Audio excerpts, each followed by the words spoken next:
Hello అందరికీ నమస్తే అండి. కార్తీక మాసం కదా, రోజు నేను మార్నింగ్ లేచి దీపం పెడుతున్నాను. ఇవాళ కొంచెం టైం ఉండేసరికి ఇంకా కుక్కర్లో ఎందుకులే అన్నం పప్పు అవి విడిగా వండుదామని ట్రై చేశానండి. అసలు ఎంత బాగా ఉడికిందో. నేను లేవగానే స్నానం చేసిన తర్వాత ఈ బియ్యమును పప్పు నానబెట్టేశాను. నానబెడితే ఎంత మంచిగా ఉడికిందో. కుక్కర్లో ఏముందండి, ఊరికే మెత్తపడుతుందండి. అసలు ఎక్కువ బియ్యం కూడా పట్టవు, ఒదుగవుతుంది అన్నము. పెట్టి మనం లో ఫ్లేమ్లో పెట్టి మధ్య మధ్యన ఇంకా కదపకుండా ఉంచి లాస్ట్లో ఒకసారి కదిపితే చక్కగా మగ్గిపోయిందండి అన్నం. చూడండి ఎంత బాగుంది. ఇది సింగిల్ పాలిష్ బియ్యం అండి. పూర్వకాలంలో ఇట్లా మనం అందరం విడిగానే వండుకు తినేవాళ్ళం కదా, పెద్దవాళ్ళు విడిగా ఉండేవాళ్ళు. ఆ టేస్టే వేరు ఉండేది.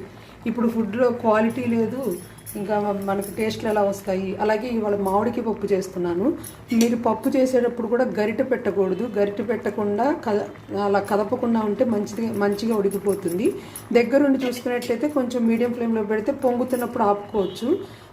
70-80% ఉడికిన తర్వాత ముక్కలు, ఆకుకూరలు అయితే లాస్ట్లో వేసినా కూడా మంచిగా ఉడికిపోతాయి. ఇవాళ మామిడికాయ కాబట్టి నేను తురిమేసి వేశాను మామిడికాయని, అప్పుడు మంచిగా ఉడుకుతుంది.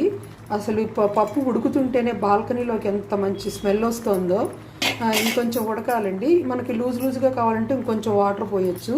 ఇట్లా పప్పు బద్దగా కాకుండా పూర్తిగా ఉడికిపోయింది అనుకోండి, మనకు తెలిసిపోతుంది, తీసేయచ్చు. అప్పుడు ఉప్పు కారం వేసుకొని. ఈ పప్పు కూడా ఒక రోజున అట్లని విడిగా వండాను. అసలు విడిగా వండితే చాలా బాగుంటుంది, కానీ మనకి టైం ఉండదు కదా. కుక్కర్లో వండితే నాకు అసలు సాటిస్ఫాక్షనే ఉండట్లేదు. ఇది పొట్లకాయ కూర అండి. చక్రాలుగా తరిగేసేసి నీళ్ళల్లో ఎక్కువ నీళ్ళు పోసుకోకుండా కొంచెం కందిపప్పు అది వేసి ఉడకబెడుతున్నాను.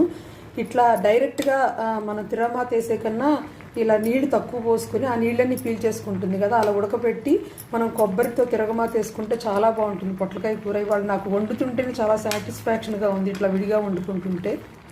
పప్పు కూడా బాగా ఉడికిపోయిందండి. ఒక్కసారి గరిటతో ఇలా అన్నారంటే మెత్తగా వచ్చేస్తుంది. మీరు కొంచెం లూజ్గా కావాలంటే ఇంకా వాటర్ పోసుకోవచ్చు. ఇంకా ఉప్పు కారం వేసేయాలి. కూర కూడా ఉడికిపోయిందండి.